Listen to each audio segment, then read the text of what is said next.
Good afternoon. On behalf of Engineers Australia, I'm delighted to welcome you all to today's webinar, Engineering the Future of Stormwater.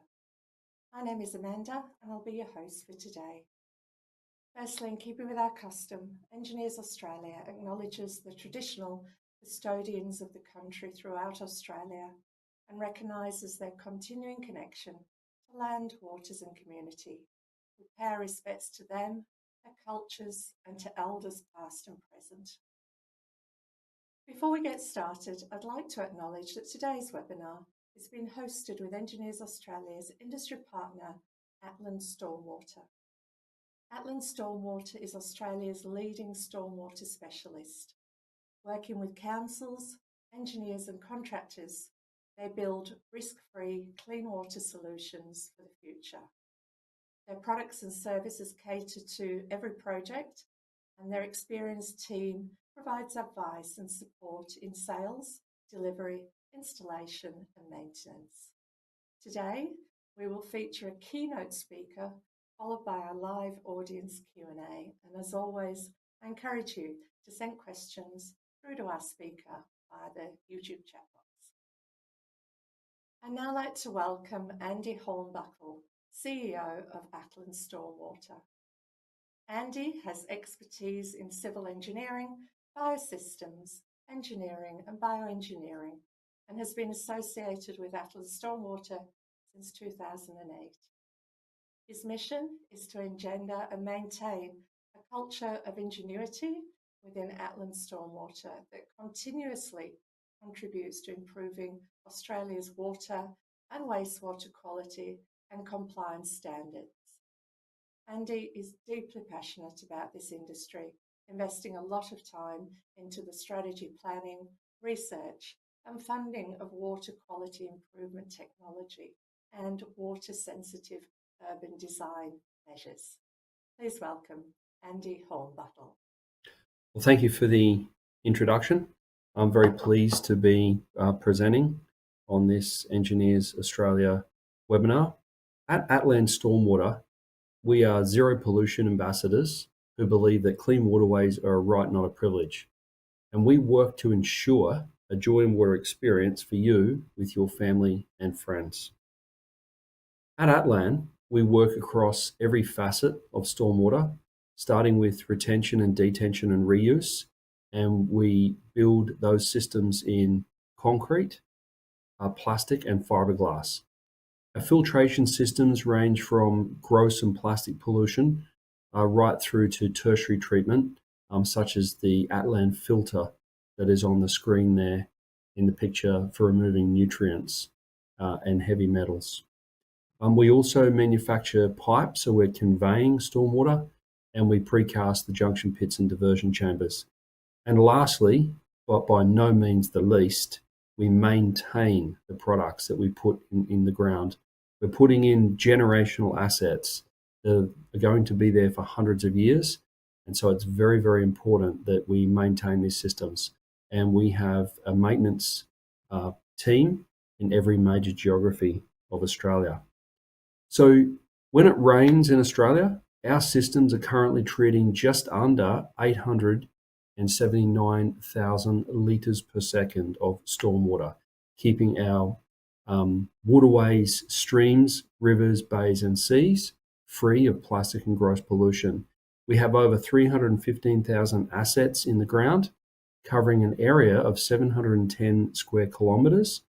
Our detention and reuse volume that we have installed in Australia is just over 273 million litres. We have about 230 staff and we deliver more than 1,500 projects per year. In the main, we manufacture what we sell, be it rotational moulding, concrete precasting, or the fiberglass manufacturing, or the extrusion of the HDPE stormwater pipe, of which we have a large recycling component with that plant.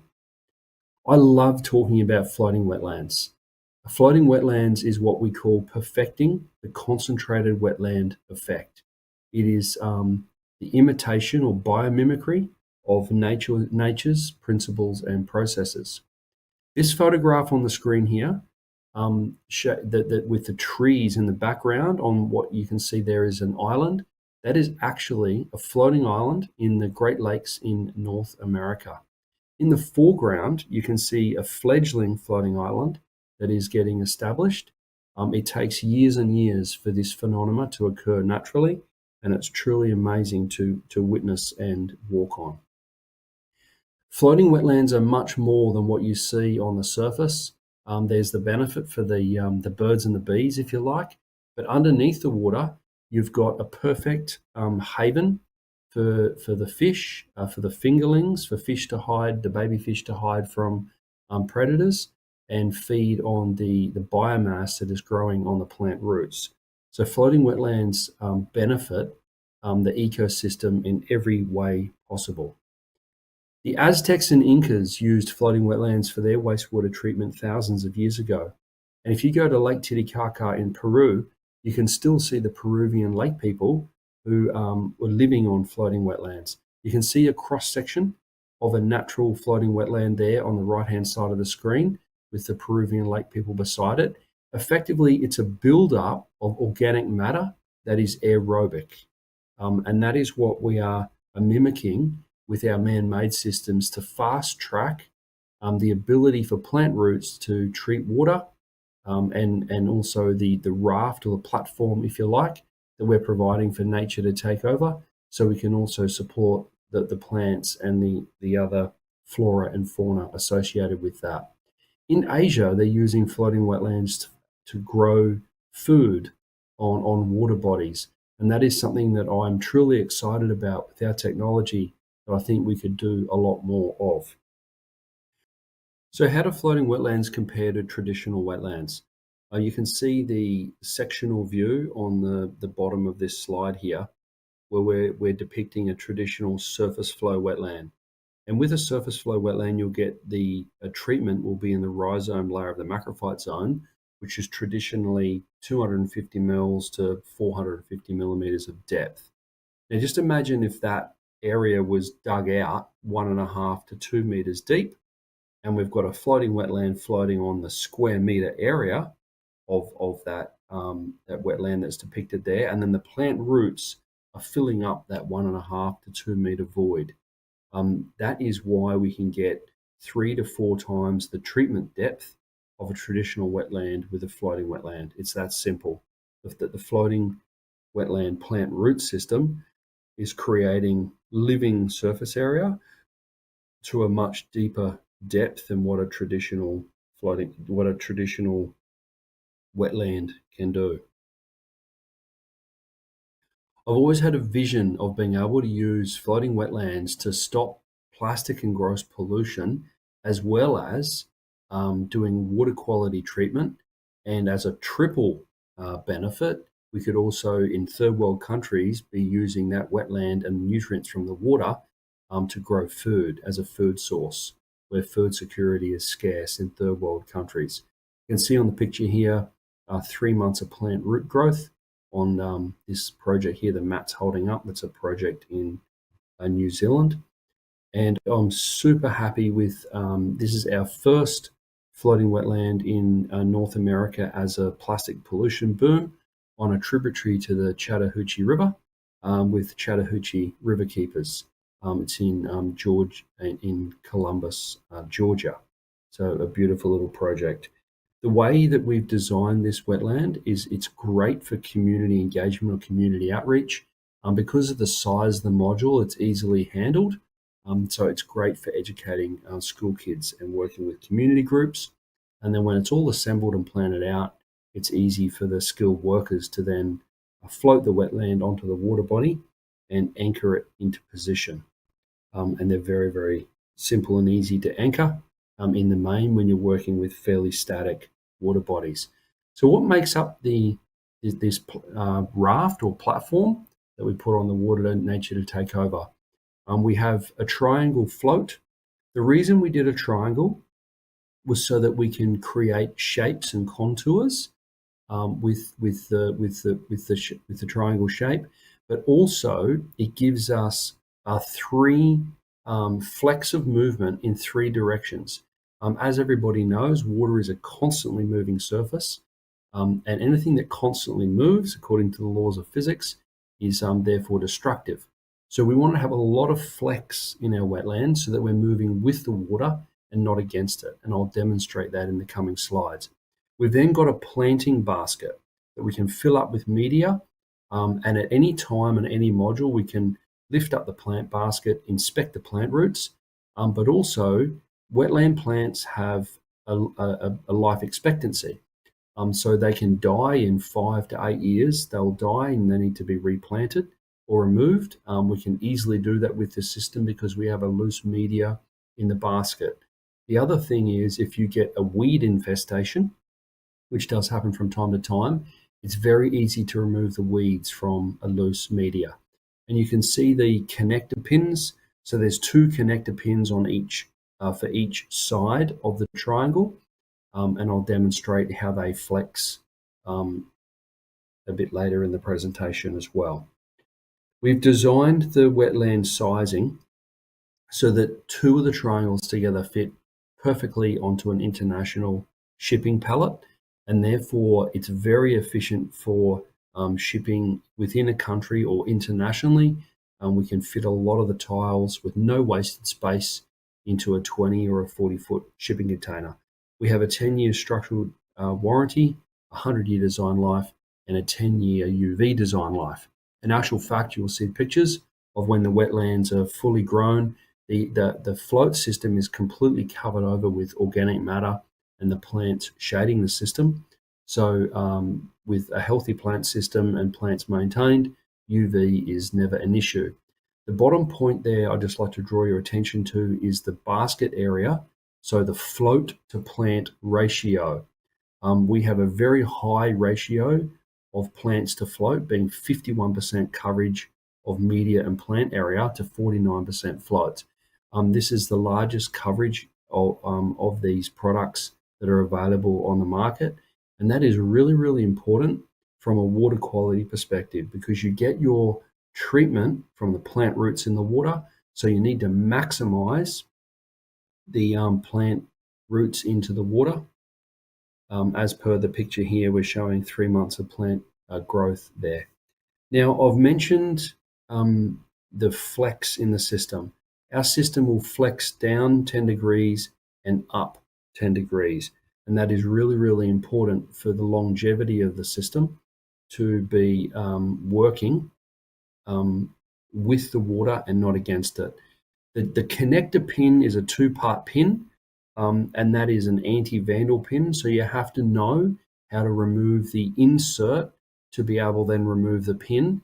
And the other advantage of being able to do this with small modules is that if you're working in a high velocity area where you get logs come down and smash into a wetland, if the wetland gets damaged, we can isolate and replace small parts of the wetland than having to replace really, really big systems.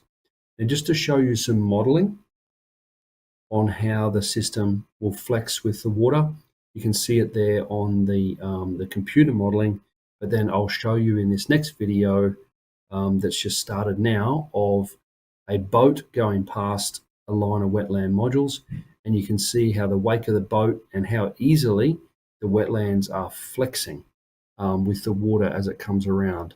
So it's a very, very good example of what I'm talking about with wind and wave modeling.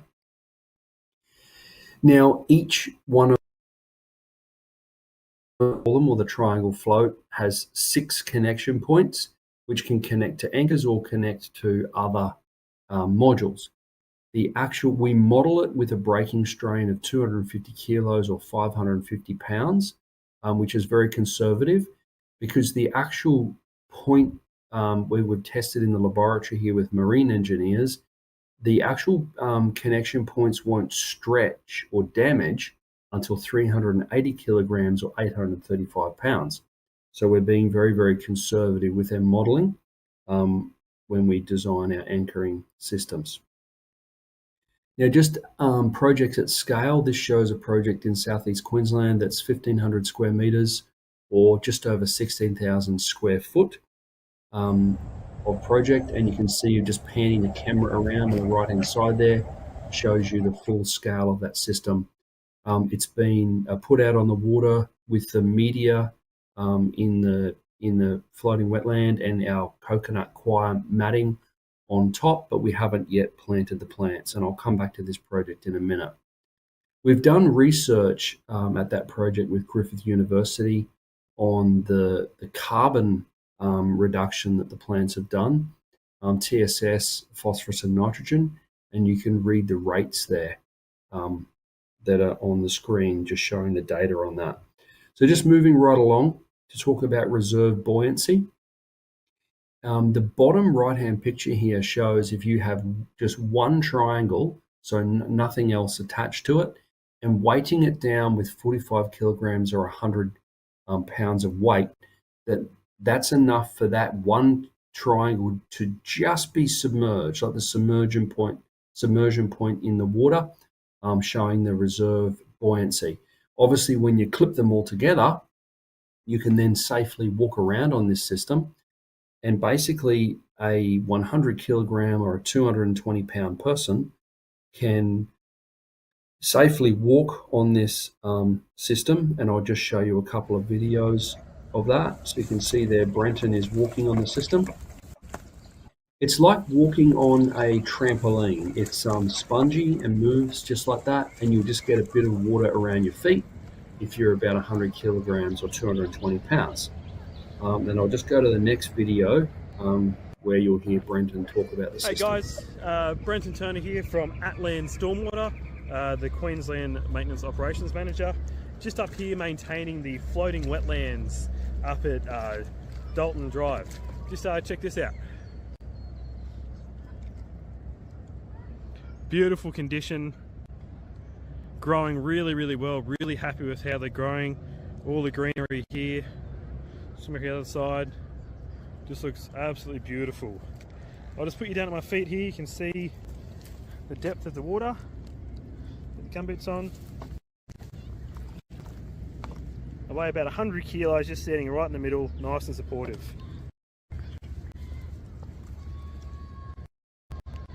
Look at the top again. Looking beautiful, immaculate.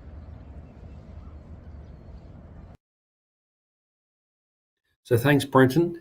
Now I'm showing a picture of myself out there with the team doing some routine weeding and maintenance about at the 12, 13 month mark, and you can see the growth of the wetland plants. It's truly amazing. It's nearly as tall as the team. So when we do an anchoring design for a large-scale system, we design to AS 1170, which is your structural design actions for wind, and there obviously is the American standard and the European EN standard that corresponds with as well. Just to talk about some common anchoring characteristics, we can use platypus anchors, if you like, mechanical anchoring systems, or duckbills, sometimes they're called in North America, into the soil. Or we can have weights and boat anchors that we can use and model for the different drag loading that would go on the system. We also have, for larger scale projects, what we call the lasso concept. So you can see in the center of the screen there, we'll put 316 stainless wire and turnbuckles around like this, the square core of the system. And then from that, we can then anchor underneath the system and out down into the Bethnic zone. And then where you can see the grey outside of our square, the rest of the wetland is attached to that, almost like flapping, like wings on a flagpole, or on the rest of the system, if that makes sense. Now we can, because of our removable plant basket, we can actually anchor within the wetland, like that bottom right picture there. We like to call that a hookup, because we can actually lift out the plant basket and access the anchoring point, or the top picture where we're showing we're anchoring off a corner. That's very easy to do as well. But what happens when you anchor off corners is that the load is all distributed on the corner. So if the prevailing winds are just always pulling on that one side, that part of the wetland can be submerged in water more, whereas our wetland gives the ability to anchor in underneath and distribute that load more evenly, and therefore less chance of a certain part of the wetland sitting further down in the water than always. I failed to mention earlier, actually, that the design of the wetland is that it's 50% in the water and 50% out of the water at all times. That's how the reserve buoyancy for the wetland is designed, so that we keep the plant, the base of the plant or the stem out of the water, so that it hasn't constantly got biofilm on it, which can make it susceptible to disease and dying. So we're truly creating your ephemeral wetland effect on a floating water body.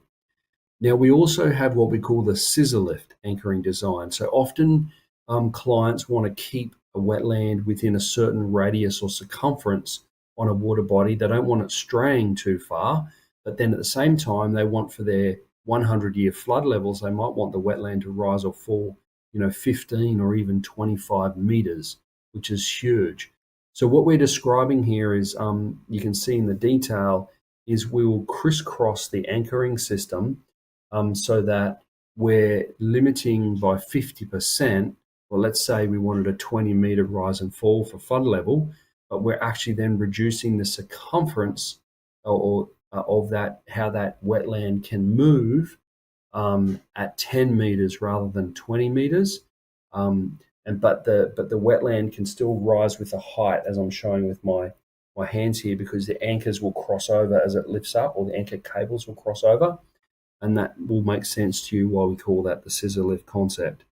Just moving on to a saltwater case study. We've done this project on the Sunshine Coast in southeast Queensland, and this is a perfect application showing how you can see that the wetlands are on 3 embayments there on this saltwater tidal canal.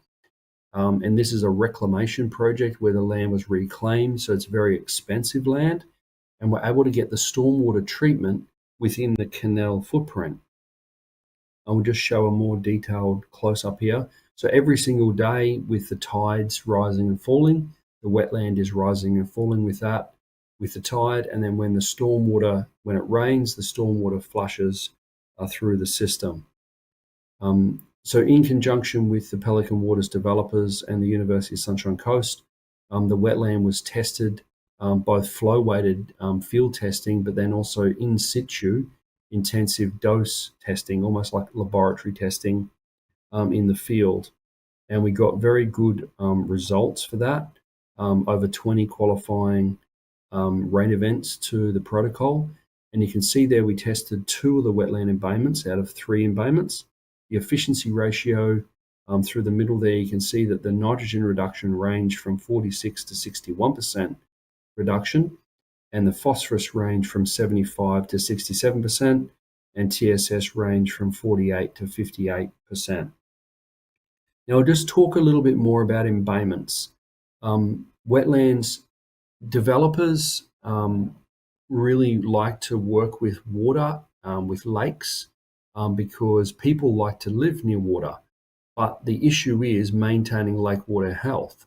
So this particular project here with the city of Swan in Perth, in Western Australia, is a perfect example of how we can put a floating wetland beside a lake, but still within the lake footprint.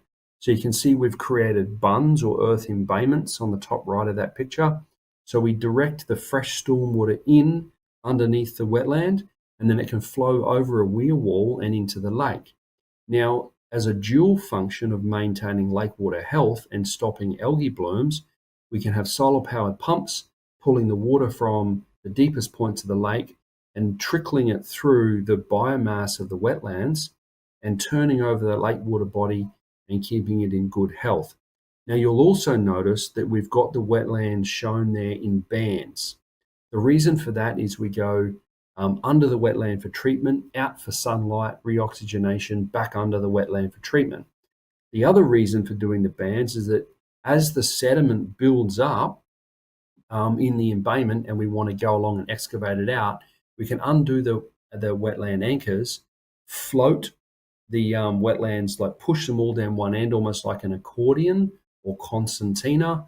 We can excavate out through the sludge out of the open area, then push all the wetland back up the other end, excavate it out, and then deconcertina or accordion our wetlands back into position and re-anchor them.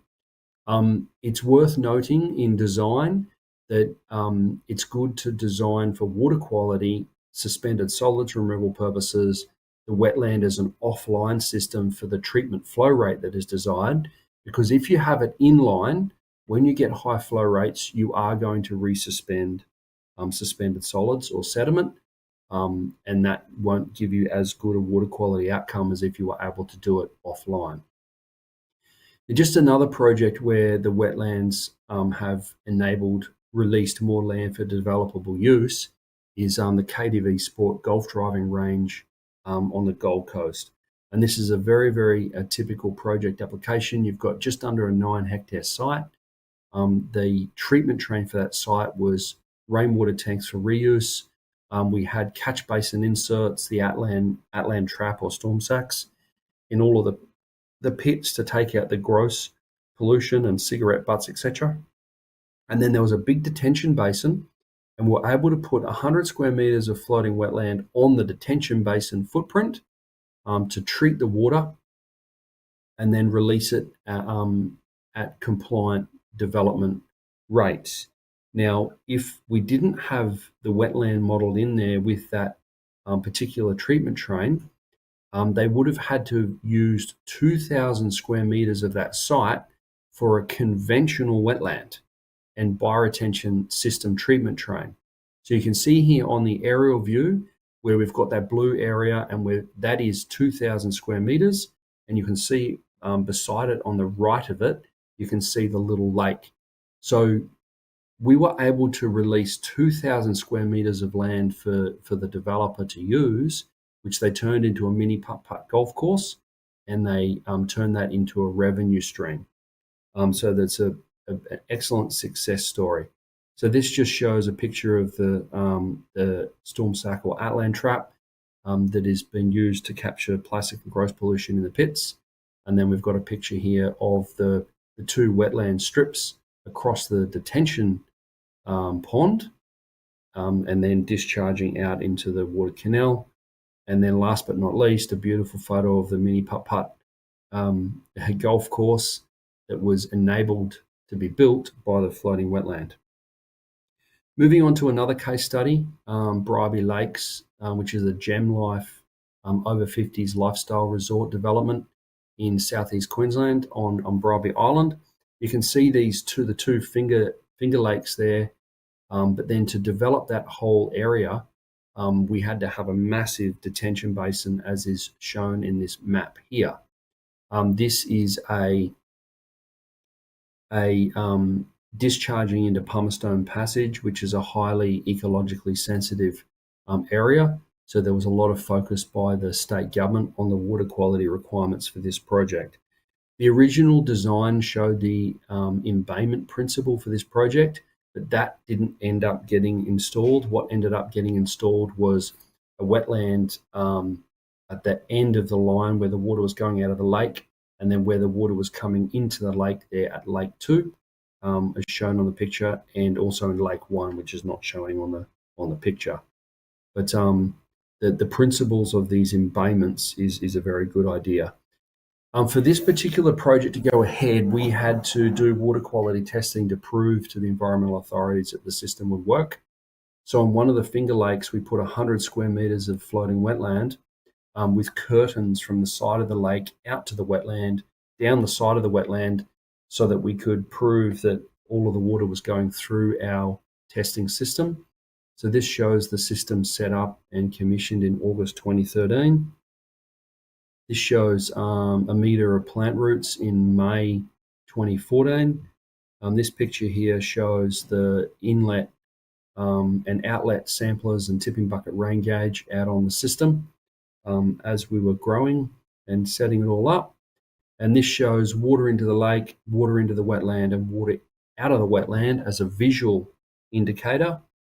We also did pumped flow tests and rotomine dye tests to make sure that our curtains weren't leaking.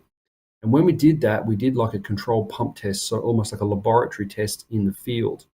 And we got very, very good results. So at 100 litres per second of flow, we were getting efficiency ratio reductions of 97% for TSS, 45% for nitrogen, and 93% for phosphorus. At 200 litres per second, it dropped off to 70% reduction for TSS, 14 for nitrogen, and 68% for phosphorus. Now, this is with the water moving very, very quickly through the wetland, like a 12-minute hydraulic retention time, and which is very, very quick for a wetland. Normally, they're 48 hours of water to move through a wetland. So on the flow-weighted field testing, where we got 15 flow-weighted events to the protocol, and the wetland is sized at 0.1% of the contributing catchment, there was a gross pollutant trap upstream. And I should mention that you can downsize the size of the wetlands by having a treatment train. But you can see there on the screen that the overall results with a 12-minute hydraulic retention time was 81% TSS reduction, 52% phosphorus, and 17% nitrogen. Now, I just also want to point out that the 17% efficiency ratio reduction on nitrogen, 47% of that is your nitrate and nitrogen oxide, which is the real polluters that you're wanting to target. This particular wetland is still in place now. That's a photo in 2016. You can go and see this wetland in 2025, and you cannot even tell that it's a man-made system. It's truly amazing, which is a good segue into my next point. We are providing the raft or the platform for nature to take over. It is truly amazing. In any given water body, there's 600 to 800 species of microbial activity. But when you put plant roots into that water column, you can support over 3,000 species of microbes. So the symbiotic relationships is absolutely amazing. The symbiosis of the biofilm and periphyton is basically putting nature on steroids, and you're getting an extremely resilient natural system. Now, what's happening, what you can see on the screen here with that brown layer around the plant root is that brown layer is the biofilm that's growing on the plant root. And you can see the this cross-section of the plant root. It's healthy and it's pumping a layer of oxygen into the bottom layer of biofilm. Now, what that is doing is the microbe to the food chain, they need surface area to live on. They don't have arms and legs and they can't swim at that level, but they are the base form of life on Earth. So these little stethels that you can see here, that brown sludgy mark on the left of this video is not the plant root, it's the biofilm that's growing on the plant root. And so the stethels are living in that, coming out and eating nutrients, etc., that's in the water and living there, but then the other bigger predators come along and eat them. So what we are doing is supporting the basis of what can become a very complex ecosystem from the bottom or the base with your bacteria and your protozoas coming right up to the visible life forms, such as your mollusks, your arthropods, and your plants and your fish. So when we put plant roots into a water column, it goes from being a basic ecosystem to supporting a full predation cycle, like I'm showing here. Now, just to zoom back into the microscopic level again, what does that predation cycle look like? Well, here is an amoeba and a daphnia basically showing that life cycle working out, and that guy just got his breakfast. This one here is vastly sped up, but you can see this nematode is happily munching away on the pollution and the nutrients that is in the water column. And these guys can feed on those base life forms because of the surface area that we put into the water column. We can support a lot more of them. So maintaining a floating wetland system, we recommend 3 inspections per annum. It can be more, it can be less, depending on the project and the geography. So every 4 months is optimum. You want to check your anchor tether points. You want to check that your floats are buoyant, and then there's no signs of fatigue or cracking with your connector pins.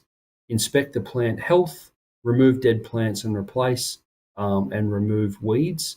And it's really as simple as that. So just wrapping up with another case study of how we can get treatment into a minimal footprint. This is a project with GHD that we've done in Newcastle, whereby we were able to enable the water quality component of the project to be put onto the water quantity component. So you can see here in this design that they've got a big detention basin, and traditionally you'd have to have your wetlands, the water discharging from the detention basin and filtering through a bioretention or wetland system at large scale. But we're able to, as you can see there, have the floating wetland on with creating a pond within that detention basin footprint, and the water can only leave the system via going underneath the floating wetland like the picture here. And I'll just show you the sectional view of that design, what it looks like. It'll make perfect sense to our civil engineers on the call. A picture here of the system installed but not yet planted out. And then another picture of the system fully grown and partially operational, but not partially in bypass, but not quite. We obviously, as I mentioned, can do these systems in different shapes and configurations to suit a project. And you can see here what I mean by when I say nature completely takes over the system and you wouldn't even know that it's a man-made system. Now that's a monoculture of wetland plants that you can see there. We have done botanical projects with botanical gardens, for example, in Melbourne. There's amazing projects in Singapore where you've got a massive variety of plants. You don't just have to use wetland plants, but typically when we're doing stormwater projects, we do just work with the indigenous wetland species for that area. So just to sort of wrap up with impressing this point of the biomediation quotient, what we are basically doing is biological warfare. 1 cubic meter of active plant roots really equals a surface area of 10,000 square meters. 1 cubic meter of blue-green algae has a surface area of 4,000 square meters. So we just want to have more of the good guys to compete with the bad guys, circulate that water through that healthy biomass, and we can guarantee water quality in lake conditions. With natural biological treatment, we can easily retrofit this system to existing assets and bring them back into compliance. We can release land for developable use with new greenfield sites, and this can all be done with very low capex and low opex. So thank you very much for listening to me today. I'm looking forward to the Q&A section, and I'll just wrap up with reminding you that at Atlan Stormwater, we're zero pollution ambassadors who believe that clean waterways are a right, not a privilege, and we work every day to ensure a joy in water experience for you with your children and grandchildren. Thank you very much. Thank you, Andy, for that insightful presentation. Unfortunately, Andy hasn't been able to join us for the Q&A, but I'd now like to invite Kurt Jensen, General Manager, Victoria and Tasmania at Atlan Stormwater, to answer your questions. And as always, it's now your turn to get involved. And if you could please submit your questions in the YouTube chat box, and Kurt will be happy to answer those. Also, a big thank you to everyone who submitted questions whilst registering for this webinar, and we might start with a few of those. Kurt, we've had a question came in from Gemma, and Gemma is watching from New South Wales. Good afternoon to you, asking you, can you please provide guidance on how to model the floating treatment wetlands accurately in music modelling? Thank you. That's a good question, Gemma. Thanks for that. how do you model floating wetlands accurately in music modelling? I guess our journey started on the R&D site in Bribie Island that Andy spoke about, and has continued over the last probably nearly 10 years now in seeking how to do this. See, music is fairly hard-coded to work with a constructed wetland, but through numerous peer reviews, we've found the best way to model it is with a modified constructed wetland node that reflects best the biological performance of the floating wetlands. If you reach out to us at Atlan, sales@atlan.com.au, we can get you over some nodes to put into your music model and also assist you with how to size that. What we very commonly see is a reduction between a half or a quarter of the footprint of a constructed wetland, particularly when you're talking in a treatment train style of performance. Over to you, Amanda. Thank you. Thank you for that, Kurt. Question from Selva, and Selva's watching in Queensland, asking you, Kurt, are there real-world examples of floating treatment wetlands in Australia? And if any of the councils have adopted this concept, design, system, or adapted it? Yeah, that's a good question, and it's quite an easy one to answer. There are many real-world examples. We've been installing these for well over 10 years now here in Australia on all manner of sites, from greenfield, new subdivision style, both industrial and residential, to retrofit projects, again, industrial and residential, and also in wastewater or sewage treatment. A lot of these in the greenfield scenario are council owned and maintained assets, and would be more than happy to either take you around some of these sites or shoot you over some references if you want to reach out. Quite a few of the sites which Andy did show in the presentation are council owned and operated floating wetland systems. Thank you. Thank you. And staying in Queensland, Nicola has asked a question, Kurt. How would you comment on floating solar for water circulation? That's an interesting question, and I hope I answer it in the way intended, being a fairly loose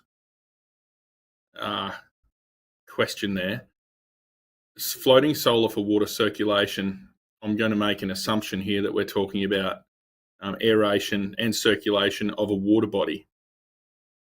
Where that would normally be used is when we're retrofitting into a lake or a somewhat static water body, where you may not have the budget, nor you may have some other constraints that don't let you cover that water body with the amount of floating wetlands that are needed. And what we've done there in the past is, by providing circulation by either solar or electricity through a circulating pump, you can send that water through the floating wetland in multiple passes.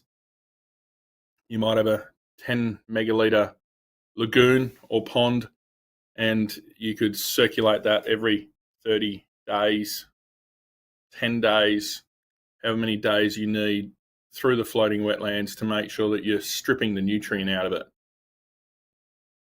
If we're talking about solar circulation, there is a particularly good system which we've worked with in the past. I think it's called the Solar Orb, or Orb Solar, from Protex Water in Victoria, and that works really well. It is a completely standalone complete solar system.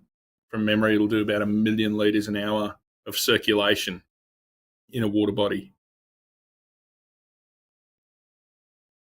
Thank you. Thank you for that. We've had a lot of questions came in on registration from Queensland, so staying there.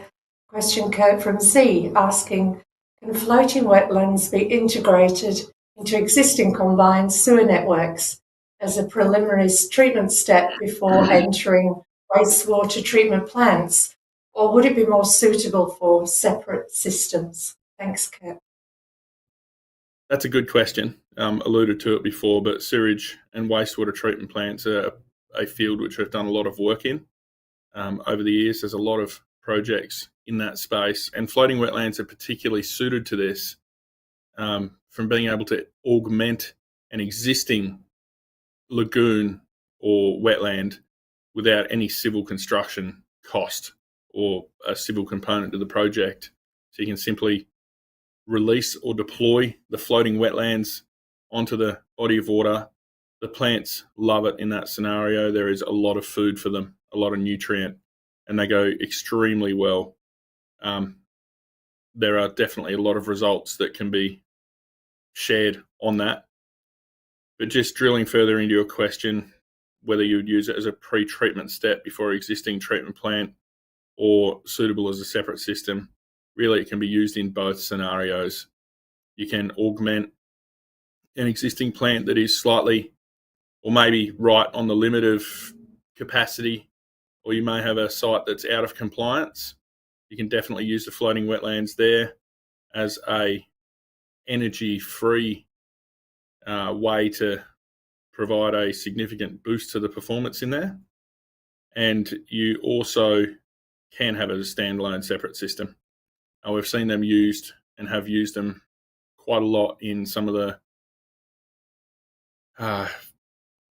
locations that are more tourist driven. So you might have a small rural or regional destination that could double or triple in EP or population through either the winter or the summer period on holidays. And these are particularly good for taking up that buffer and removing the shock loads out of the system. Thank you, thank you. A question from Mark. Mark's watching in Tasmania, Kurt, asking, does water flow affect the performance of the floating treatment wetlands? That's a good question, Mark. Floating wetlands are not affected by water flow.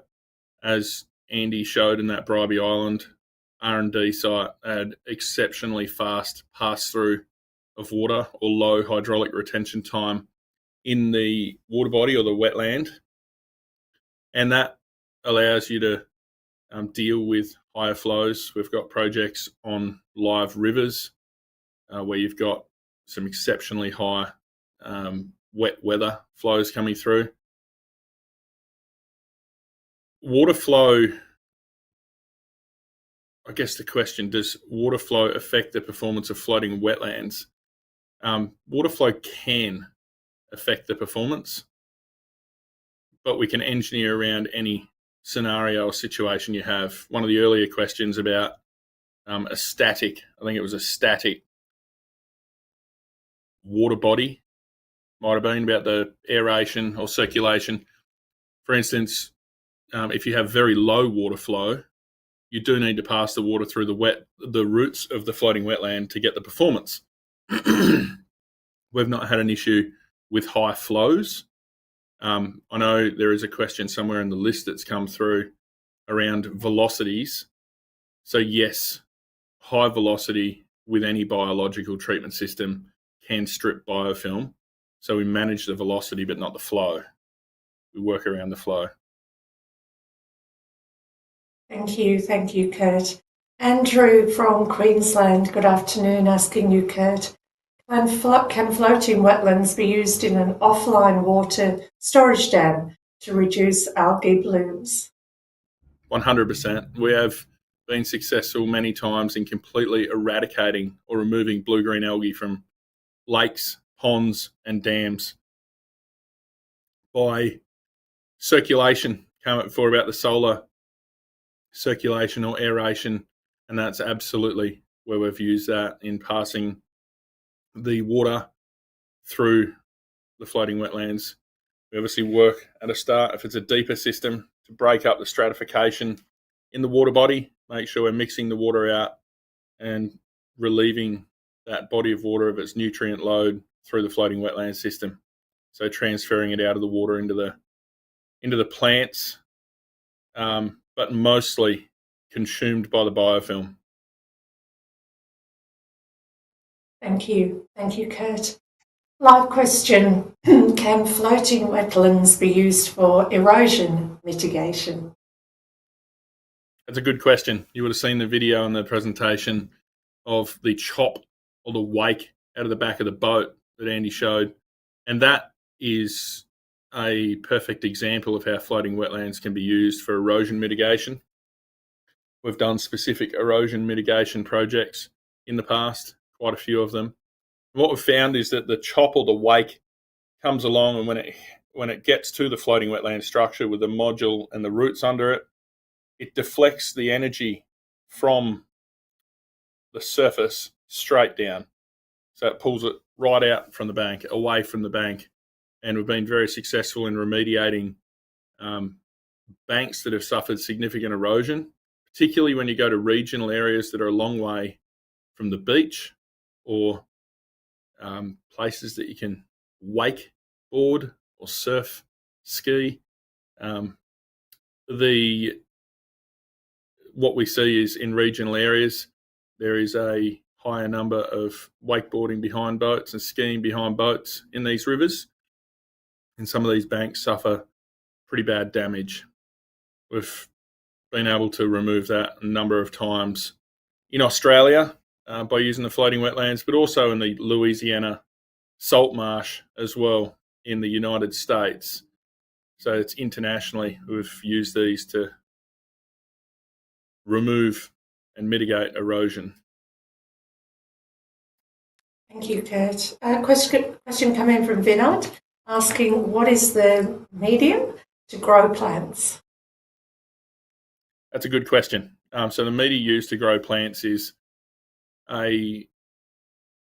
it's not a proprietary media. So it's a typical quarried array of material. It is of significantly less importance than you would probably think in the structure of a floating wetland. The media is purely to support the plant.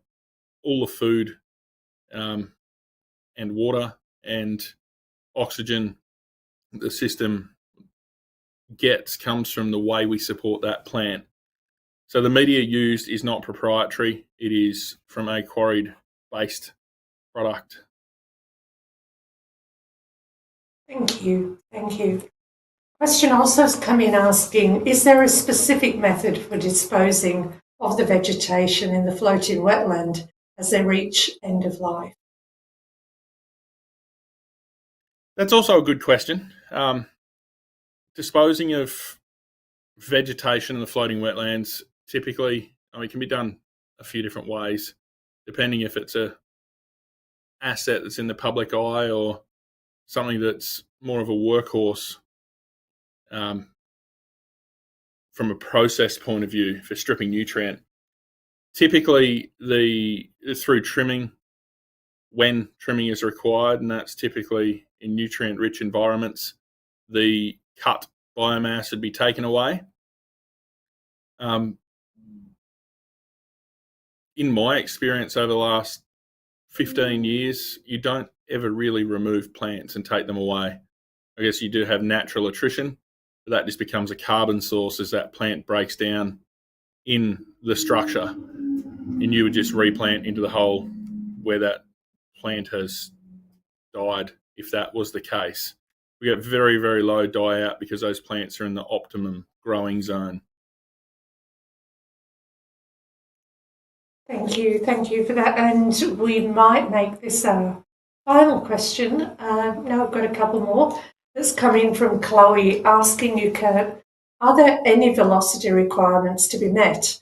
For conventional wetlands, it has to be higher than 0.5 square metres during the 1% AEP storm event. Would floating wetlands be able to sustain greater velocities? Thank you, Chloe, for that question. It's a good question, Chloe.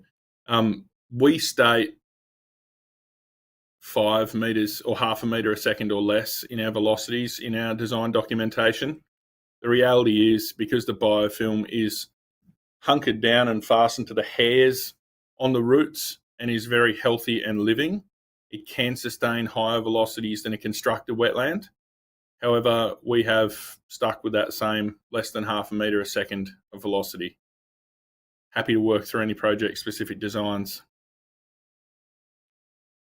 Thank you, thank you. Another question asking you, are there any issues for the floating wetlands if the leaves or stems of plants remain in continuous contact with water? That's a good question. There are issues. 100% there are issues. Not to make a joke of it, but a floating wetland is only good if it's floating, right? So we're using ephemeral plants that are not meant to be submerged. And what we've seen on many projects where people think they can DIY a floating wetland, if it doesn't float, it doesn't float. And the issue there is that those plants end up submerged, the heart of the plant ends up underwater, and it ends up rotting and dying. That's why we have a warranty and a guarantee that our system will maintain buoyancy and maintain those plants in the perfect location or position in the water body section to have a flawless life for the plants. Definitely don't want them getting wet. Thank you for that. And on that note, we might end today's webinar because it is all the time we have. So please join me once again in thanking Andy Hornbuckle and Kurt Jensen for their time and input. I'd also like to warmly thank Engineers Australia's industry partner, Wetlands Stormwater, for their ongoing support. As always, we're looking for your feedback, so if you could take 2 minutes to complete the short feedback form linked in the description box below. It helps us plan and improve for future sessions. Thank you once again for joining us today, and I look forward to seeing you at our next Industry Partners event. Thank you and good afternoon.